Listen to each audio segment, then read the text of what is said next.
suggest that there is no family decision that can be made by father and mother that does not affect the children in some way. Oh, praise God. As parents, we may make decisions in our lives, but they will certainly affect our children. We cannot deceive ourselves into thinking that we can choose to live in a vacuum, in an ungodly situation, and still raise godly children. Oh, praise God. One of the things that we notice as a phenomenon for all of the pastors here who bless children on a regular basis is that usually the church is full on the day when there is a blessing. And there are more godparents for unsaved people than there are for saved people.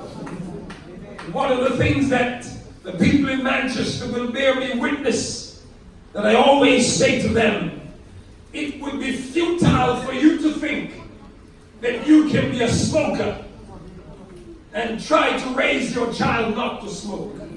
It would be silly for you to be a drinker, for you to be a clubber, in short, for you to be an ungodly person and try to raise your children in a godly manner. Oh, praise God. Bishop William Samuel Barnes told us years ago, we bear children not from our spiritual genes, but from our natural genes. Oh, praise God. Yes. And regardless of how holy you are, yes, you're never going to produce a holy child unless you train that child in the way they should grow. Yeah. Oh, praise God, somebody. So just as we are affected by our environment, so our children will be influenced by their environment. Amen. Somebody asked in the questions and answer session yesterday, what plans have you, the church, got in place for our young people? This is not a cop-out, but I turn it back to you. What plans have you, as the parents, got for your children and for our young people? Oh, praise God. My God. The answer is, no matter what plans the church puts in place for our children and for our young people, there is no amount of planning that can replace parenting. Oh, praise God. Oh, praise God. Yeah. The discipline begins in the home. I want to urge some parents here today, do not abdicate your responsibility and leave it for the teachers in the school to do it. Don't leave it for church to do it. I'll tell you what will happen if you rely on the schools to do it. There is an agenda in our schools. Yes. An agenda that says, if you are going to exhibit British values, I want you to hear me good. The subtlety of this is that it's no longer that they're appealing to your sensibilities. There are written down edicts that are now saying, if you are going to be British, you've got to exhibit British values. And if you're exhibiting British values, you've got to exhibit tolerance. And you are going to have to tolerate things that we have no agreement with. And that's coming from our schools. But the Bible gives us the mandate in Proverbs 22:6. Train up the child in the way he should grow. When he's old or older, when he comes to the age, he will not depart. Oh, praise God, somebody. Hallelujah. Paul writing in the New Testament in Ephesians 6, bring them up in the nurture and the admonition of God. I want to say to every parent here today that Naomi and Elimelech they brought their 2 sons with them into Moab. And it should not surprise either of them that they were going to be brought up despite their God, and despite their principles, and despite their teaching, and despite the scrolls being read. They would be affected by their environment. I feel a heaviness in here. I want to just break through this today. Come on, we're talking about decisions that will shape and will define our destiny. Minister Rose spoke on Thursday of the point of no return. Oh, praise God. We reach in our lives a point of no return. I was speaking somewhere a couple of weeks ago in Southeast London. I said there is a point, Bishop, where you reach in your walk with God. You're so far out that you can't come back. Oh, praise God. Oh, praise God. Minister Rose reminded us that regardless of a desire, if they could not land the lunar module, there would have been no coming back because there was not enough fuel to get them back off the surface of the moon. Oh, praise God. And so it is in our spiritual walk with God. When we have gone out so deep, there is no coming back. And that also goes for going too far in the opposite direction. There are those who go so far that there is not enough fuel to come back. Story is told of a party that went into the Atacama Desert to sojourn there, and they carried water in their watering cantinas, and they went to the point where they were in control. But the danger or the mistake they made was that they wandered outside the zone and did not have enough water to get back to the filling station. Oh, praise God. And they perished because they could not get back to the filling station. I want to say to somebody here today, this convocation is a chance for you to refill. It's a chance for you to come back. It's a chance for you to get some water back into your system. And for those of you who have wandered and become lone rangers, I want to speak to some lone rangers today. I want you to realize that the preacher said last night, do not forsake the assembling of yourself together. I could not care how much Holy Ghost you got. I could not care if you're God's cousin. You're going to need the saints. Oh, praise God.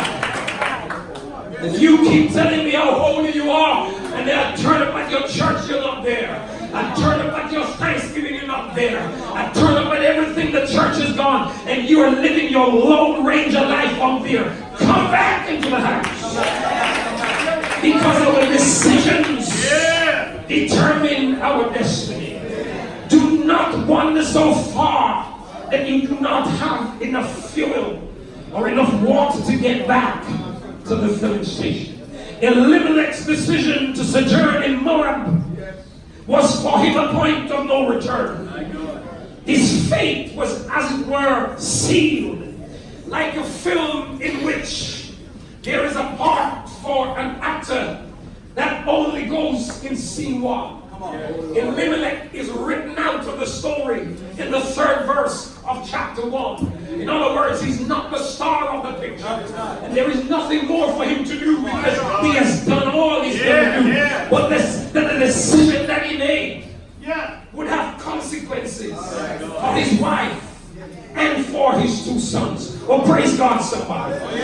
Praise God, somebody. So he is killed off in the first scene. And we don't hear anything more from him. Oh, praise God. It becomes clear that there is no further part for him to play. The decision is made after Elimelech's death by both Marlon and Chilion. Each of these 2 boys decides to marry a woman from Moab. And some might sympathize and say, but they had no choice. They were marrying age. It was time for them to get married. But everything I read, in every part of the law of Moses, in every command I read in the books of Exodus and Leviticus and Numbers and Deuteronomy, tells me, do not give your sons to their daughters, and do not let their daughters have your sons. Oh, praise God. And so, however we sympathize with this, however we dress it up, there was a decision made by each of these boys that would affect their destiny. The Bible does not tell us what they died of. Sister Madge told us that Marlon was a puny child, that Shillian was a pining child, and you could conjecture if you want that they died because they were sick. But according to the Bible, it would seem to indicate that something that they did, the decisions that they made, impacted upon their lives. You need to go back to the book of Numbers. Numbers chapters 21, 22, right through to 25. And you will find there some facts. Yes. Let's stay in Moab for just a few minutes. Just a few minutes. Oh, praise God. Because we might not altogether understand in our modern day assimilation the significance of Moab. We could be living right now in the land of Moab. For all that we see around us. Oh, praise God. Listen to what Peter says about Lot in Sodom. That righteous man, living among them and beholding their deeds, it vexed his righteous soul from day to day. Oh, praise God. And our bishop reminded us the other night that he stayed there. He would not leave because even though it was clear that it was a heinous place to live, but his die was cast. His decision was made. In Numbers chapter 25, the Bible says, the children of Israel abode in Shittim. The people began to commit whoredom with the daughters of Moab. They called the people unto their sacrifice of their gods. The people did eat and bow down to their gods. Israel joined himself to Baal Peor. And the anger of the Lord was kindled against them. This was on the back of Balak inviting Beulah to curse the people of God. And this prophet for gain. Mark those prophets who prophesied for gain. Balaam tried 3 times to curse God's people and could not curse them. And finally he lifted up a proverb and said, I've tried to curse them. But how many of you know that if God be for you, nobody can be against you? And whom God has blessed, no man can curse. If you're rich, you're just rich. If you're blessed, you're just blessed. And no matter how somebody tries to curse what God has blessed, they can curse you with their mouth. It will never come to pass. They can work only on you. It will never slip. Because great is he that is in you than he that's in the world. But when every other thing failed, there was a decision. We've got to seduce them by introducing them to our sexual immorality. We've got to introduce them to our gods. And if we can awaken them, the brother just reminded us of the youth topic. The people that do know their God, they shall be strong and do great exploits. When you know your God, regardless of the situation, you're going to be strong in the Lord and in the power of his might. The Bible said when they flouted all of this stuff, even in the presence of Moses, they had the audacity.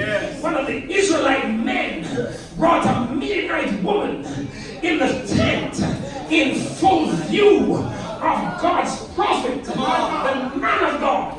So Phinehas, the son of Eleazar, the son of Aaron, when he sees that there's God disgusting spectacle. He picks up a javelin and hurls it at them. It seems a cruel act, but he pinned them to the wall. And God commended him for it, because the curse that Moab brought on the children of Israel, the Bible said he made atonement for them. And because of the curse that Moab brought, the Bible said in the 9th verse that there were 24,000 people of Israel that died because of the plague. Oh, praise God, somebody.